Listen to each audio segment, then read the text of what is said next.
शरणं प्रपद्ये अतुलितबलधामं हेमशैलामुदेहं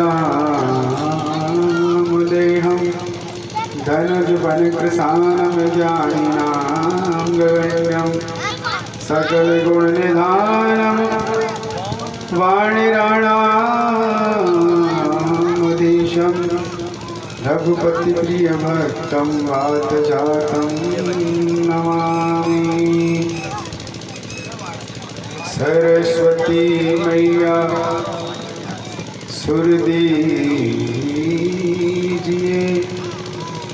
सुर के साथ ही ज्ञान, मैं सुर बेताल हूँ, सुधरियो मेरो ध्यान। रामा कहूँ कि राम दे, हीरा कहूँ कि लाल, जाने मिले श्री राम देव बाबा बाणों की नानिहाल। बोलो गजानन भगवान की, वीर बजरंगबली की, भगवान राम की जय, राधा कृष्ण भगवान की जय, बोलो गौ माता की जय।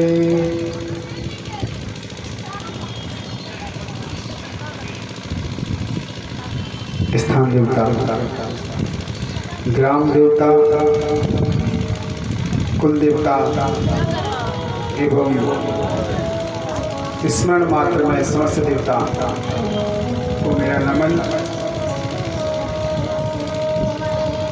एवं मंच पर आसीन समस्त विद्वज्जन,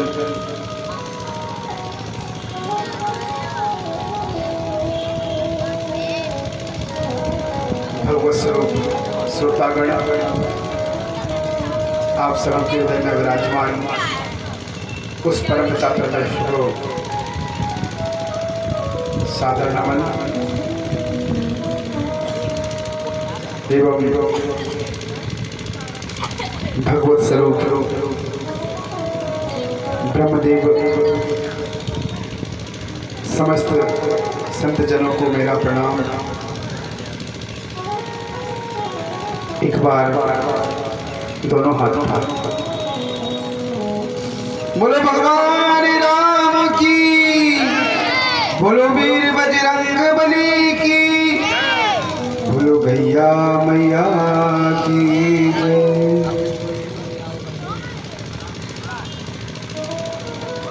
जैसा कि आप सभी लोग जानते हैं कि आज कथा का तृतीय दिवस है।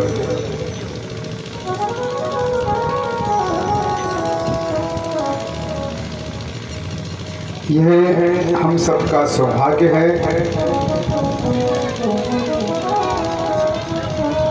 हम सभी बड़े भागी हैं।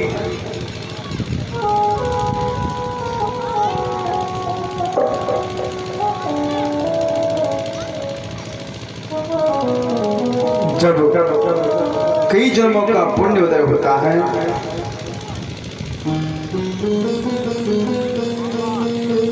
तब संत समाज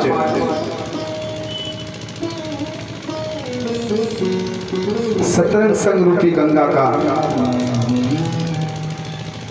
रसा शोधन करने का पुण्य लाभ अर्जित होता है।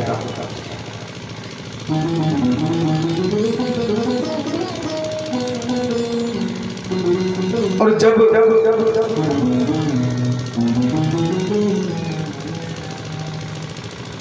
भगवान की महती कृपा होती है, हनुमान जी महाराज की कृपा होती है, हमारे कई जन्मों का पुण्य का उदय होता है, जन्म जन्मांतर के पुण्यों का उदय होता है, तब जाकर के गौ कथा सुनने का शुभ अवसर प्राप्त होता है।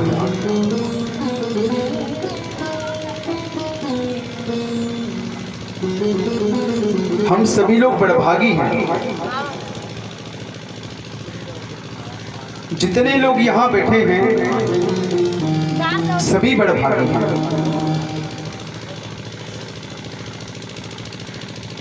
सत्संग दुनिया की कोई भी चीज आपको आसानी से प्राप्त हो सकती है, पर सत्संग बड़े भाग्य से प्राप्त होता है।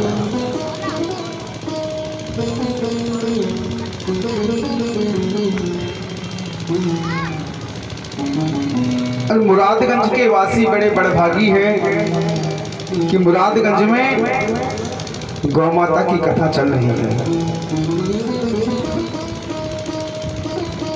जब गाय शब्द हमारे मुख पर आता है और कथा शब्द जब हमारे मुख पर आता है तो एक नई ऊर्जा उत्पन्न हो जाती है, हृदय प्रफुल्लित हो जाता है और मुझे गर्व होता है कि हम एक गो कथा वाचक हैं।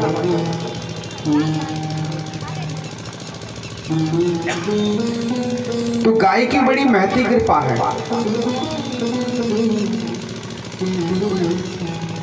गाय की सेवा समस्त पापों को शमन करती है।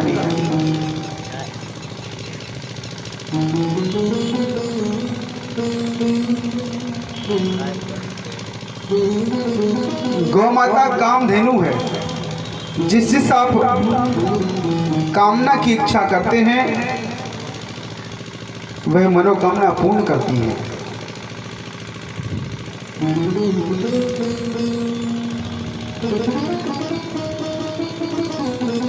गौ माता से समस्त प्रकार के पदार्थ सहज प्राप्त होते हैं। उसकी सेवा से स्वयं परमात्मा प्रसन्न होता है।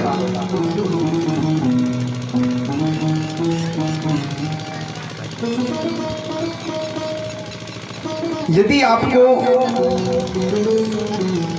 भगवान की सेवा करना हो तो आपको स्नान करना पड़ेगा। मंदिर जाना हो तो स्नान करना पड़ेगा, शुद्धि करना पड़ेगी। मन की शुद्धि, तन की शुद्धि, वस्त्र की शुद्धि। और भगवान को प्राप्त करना सहज नहीं।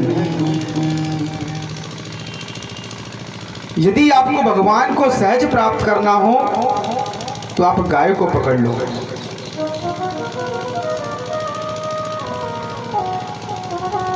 हमारे सामने अनेकों उदाहरण ऐसे हैं जिन्हें गौ माता ने साक्षात्कार कराया है, ईश्वर का साक्षात्कार। यहाँ पर आपको स्नान करने की आवश्यकता नहीं है। यहाँ पर आपको मन की शुद्धि करने की आवश्यकता नहीं है। यहाँ पर आपको वस्त्रों की शुद्धि आवश्यक नहीं है। और तो और समय का प्रबंध भी नहीं है। सुबह, शाम, रात, दिन, जब आपको गौ सेवा करना है तो आपको कोई रोकने वाला भी पैदा नहीं है।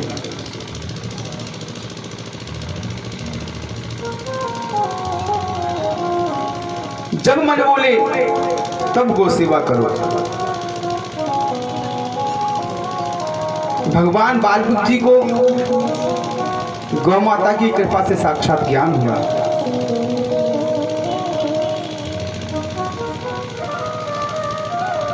राजा दशरथ के यहाँ पर गौ माता के पुण्य प्रताप से रघुकुल में भगवान श्री राम ने अवतार लिया।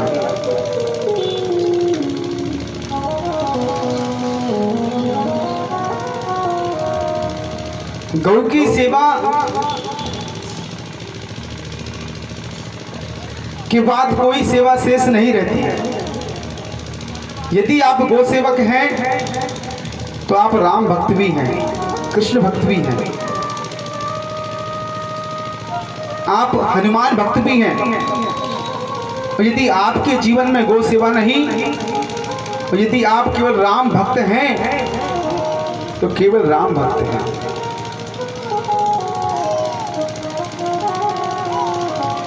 सबसे पहला धर्म हमारा गौ माता है।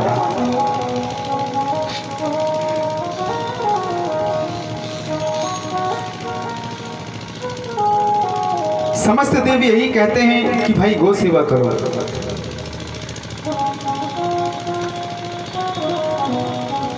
हम सब विधिवत जानते हैं कि जब गुरुकुल हुआ करते थे तो वहां पर गुरु की सेवा और गाय की सेवा महत्वपूर्ण होती थी।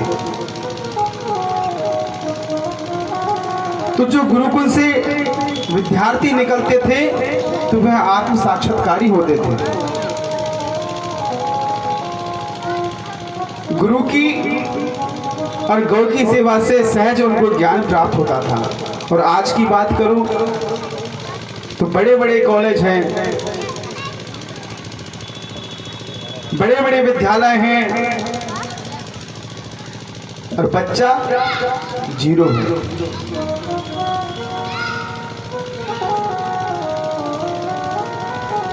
और जो बच्चे गौ माता का दूध पीते हैं उनकी बुद्धि तीक्ष्ण होती है, स्मरण शक्ति तीव्र होती है। और यदि आप गाय का दूध पीते हैं, यदि आपके बच्चे की बुद्धि थोड़ी कमजोर हो, आपकी याद शक्ति कमजोर हो, तो आप गौ माता का दूध पिए।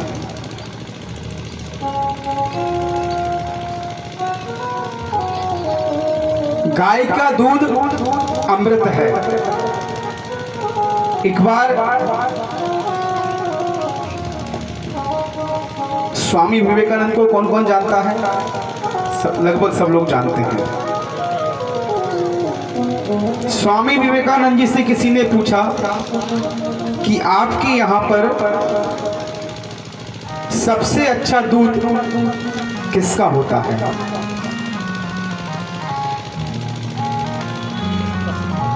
विवेकानंद जी ने सहज उत्तर दिया कि हमारे यहाँ पर दूध भैंस का अच्छा होता है। पूछने वाले को संशय हुआ, बोले महाराज आपके यहाँ पर गाय को माता कहा गया है और गाय को भगवान का दर्जा दिया गया है, तो मेरे ख्याल से गाय का दूध अच्छा होता है। स्वामी जी ने उत्तर दिया कि हमारे यहाँ पर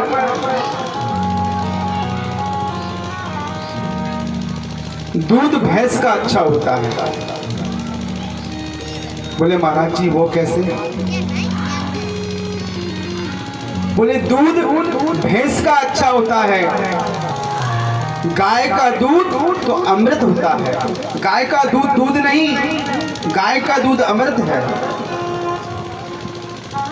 बोले आपने दूध की बात की कि दूध किसका अच्छा होता है, इसलिए मैंने बोला कि भैंस का दूध अच्छा गाढ़ा होता है।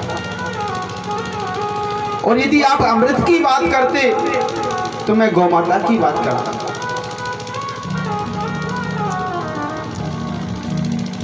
और जो माता पिता अपने बच्चों को भैंस का दूध पिलाते हैं ना, तो उनकी बुद्धि कैसी होती है? भैंस के जैसी होती है। भैंस की बुद्धि मोटी होती है।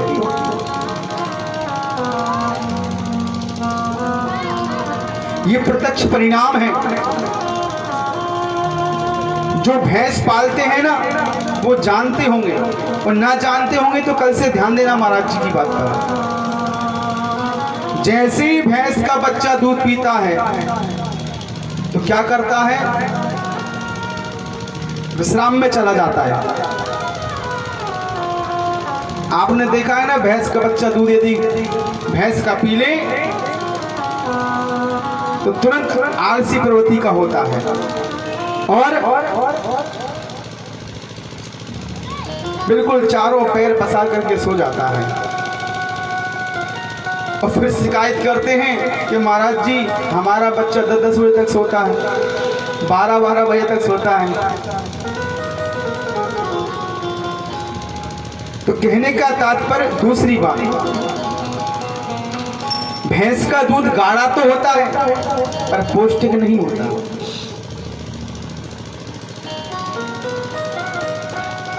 और यदि गाय के बछड़ा दूध पीता है तो आपने देखा होगा जैसे ही दूध पीता है तो 100 कोस की छलांग लगाता है।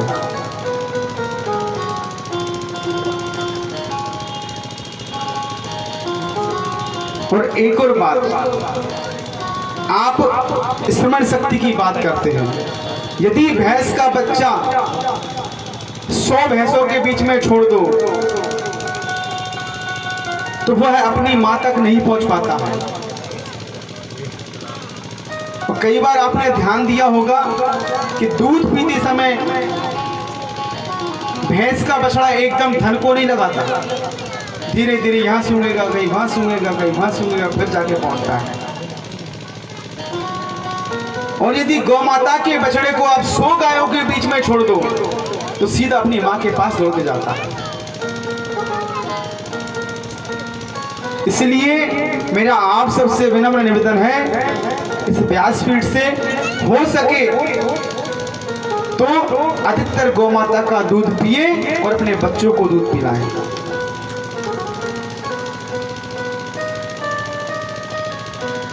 बोलो गैया मैया की, अरे वाह,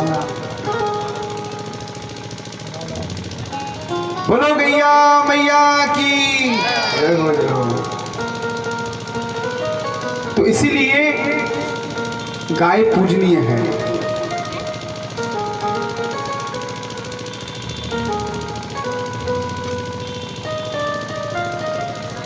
गाय का दूध पृथ्वी पर अमृत है, अमृत के समान है।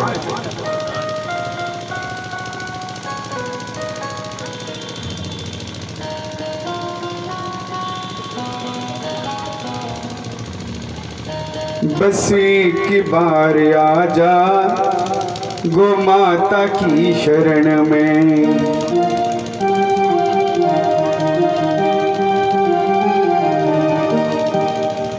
बस एक बार आजा गौ माता की शरण में, हरि परिक्रमा एक लगा जा गौ माता की शरण में, परिक्रमा एक लगा जा गौ माता की शरण में, बस एक बार आजा गौ माता की शरण में, बस एक बार आजा गौ माता की शरण में।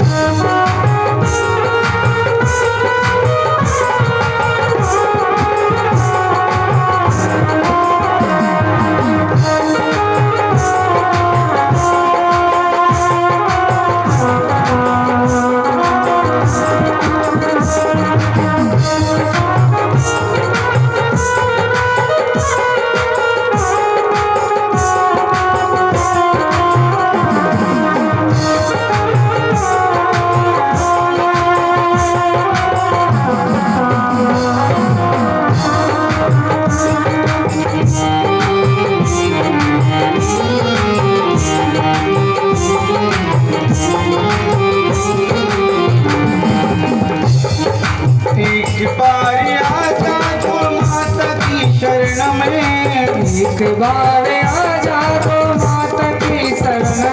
परिक्रमा एक लगा जा गो माता की शरण में, परिक्रमा एक लगा जा गो माता की शरण में, परिक्रमा एक लगा जा गो माता की शरण में, परिक्रमा एक लगा जा गो माता की शरण में।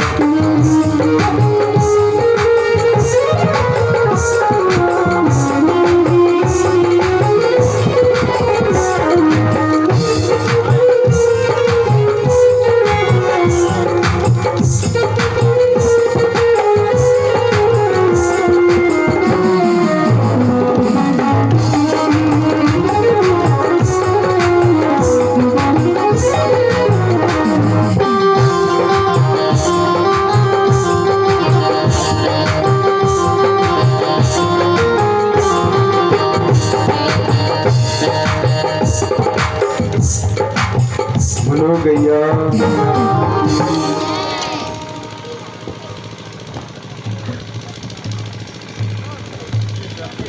परिक्रमा एक लगा जा, गौ माता की शरण में, बस एक बार आ जा गौ माता की शरण में। जो पुण्य गोवर्धन की परिक्रमा से प्राप्त होता है, जो पुण्य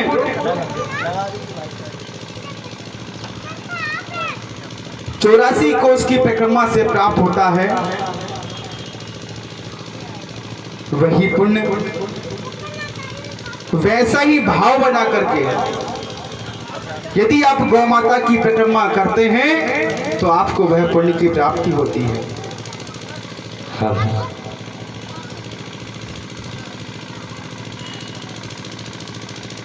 गाय हमारे लिए समस्त रूप से उपयोगी है, धर्म से, कर्म से, तन से, मन से। गाय जीते जी तो देती है, पर मरने के बाद भी हमको कुछ ना कुछ देती है।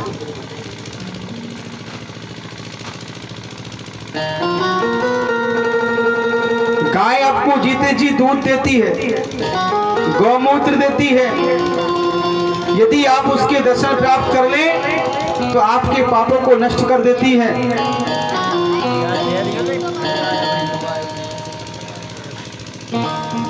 गौ माता से समस्त रोगों का नाश होता है।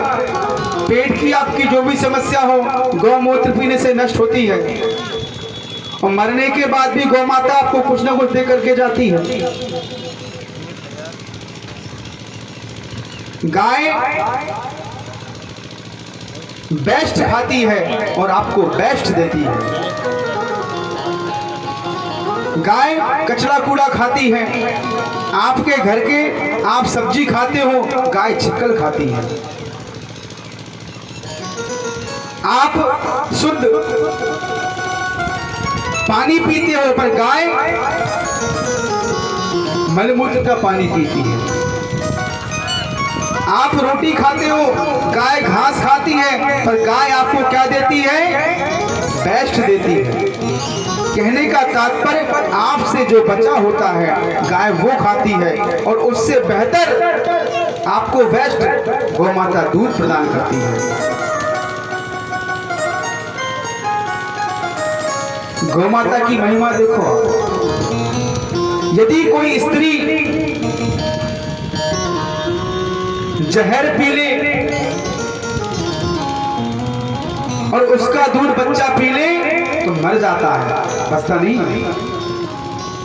पर गौ माता जहर पी ले,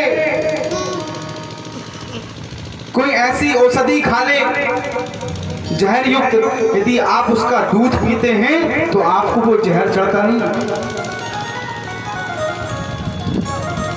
ये गौ मैया की कृपा है, भगवान ने उनको विशेष कृपा प्रदान की है।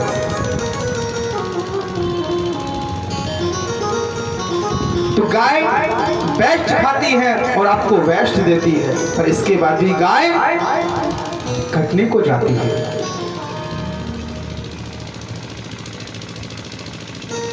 और हमारा शरीर, हम 100 मन को खा जावे हैं, आधा किलो सेब की रोटी खा जावे हैं। इसके बाद भी यदि मन से निकलेगा ना तो किसी के प्रति राग द्वेष की भावना उत्पन्न होगी।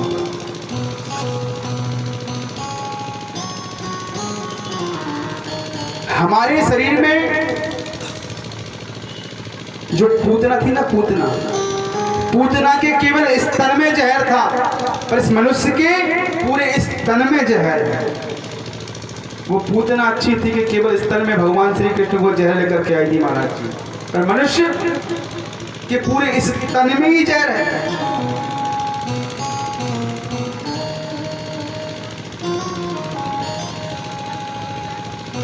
और जब हम मरते हैं ना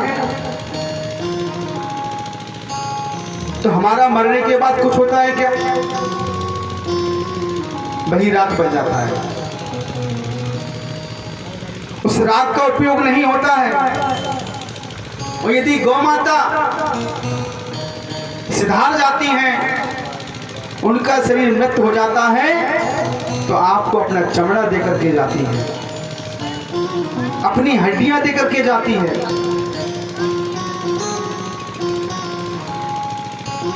कहने का तात्पर्य कि जब हमारा शरीर जलता है तो हमारा शरीर कोई उपयोगी नहीं होता है, और जब गौ माता सुधार जाती हैं तो कुछ ना कुछ देकर के जाती हैं।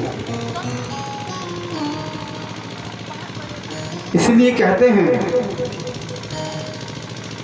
पाऊं ना नाथ दोबारा, ये हो पाऊं ना नाथ दोबारा, यौवन धन पाऊं ना नाथ दोबारा, यौवन धन पाऊं ना नाथ दोबारा, ओ पाऊं ना नाथ दोबारा, पाऊं ना नाथ दोबारा, यौवन धन पाऊं ना नाथ दोबारा, यौवन धन पाऊं ना नाथ दोबारा। बोले भैया मैया की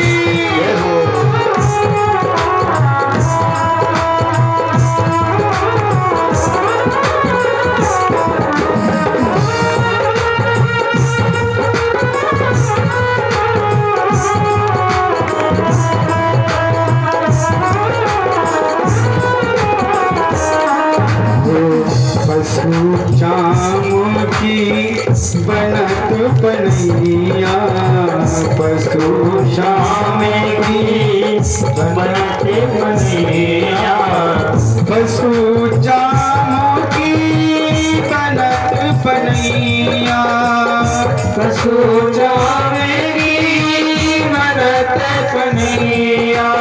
यदि गौ माता सिधार जाए तो उसके चमड़े की जूतियां बनती हैं, बोलते पनैया। पशु चाम की बनत बनैया, पशु चाम की बनते बनैया, नर देही को कछु न बनत है, जमीनों को कछु न बनते हैं, जल जल भय अंगारा, जल जल भय अंगारा, यौवन धन पाऊं ना नाथ दोबारा, यौवन धन पाऊं ना नाथ दोबारा। ओ पशु चाम की बनत बनैया, पशु चाम की बनत बनैया, पशु चाम की बनत बनैया, पशु चाम की बनत बनैया, हर देही को कछु न बनत है, देवी को कछु न बनते, पशु चाम की बनत बनैया, पशु चाम की बनत बनैया, जल जल भय अंगारा, ओ जल जल भय अंगारा, यौवन धन पाऊं ना नाथ दोबारा, यौवन धन पाऊं ना नाथ दोबारा।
तेरा यहाँ कोई नहीं, तेरा यहाँ कोई नहीं। जब इस संसार में हमारा कोई है ही नहीं तो क्यों संसार का रोना रोते हो?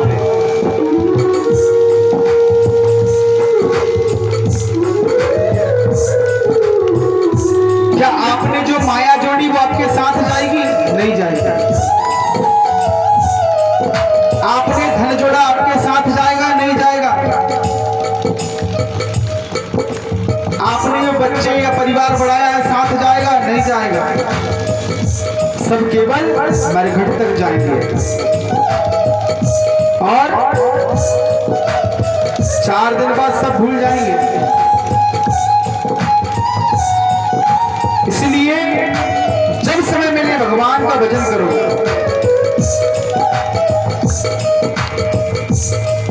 वो तेरा यहाँ कोई नहीं, तेरा यहाँ कोई नहीं, वो तेरा यहाँ कोई नहीं, तेरा यहाँ कोई नहीं।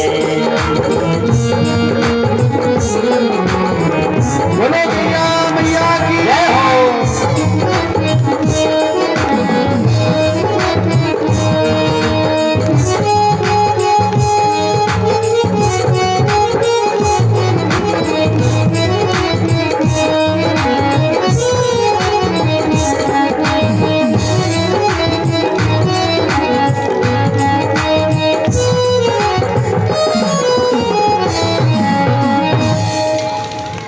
भगवान राम की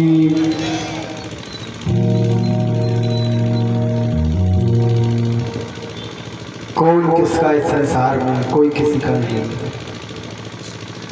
केवल एक सच्चा साथी है तो भगवान है, और आपने जो पुण्य किए हैं वो आपका साथ देंगे। इसलिए लोग कहते हैं महाराज जी काम इतना है मंदिर कैसे जाएं, महाराज जी पूजा हमसे बनती नहीं, अरे महाराज जी घर की व्यवस्था इतनी है कि हमसे तो मंदिर में जाया नहीं जाता।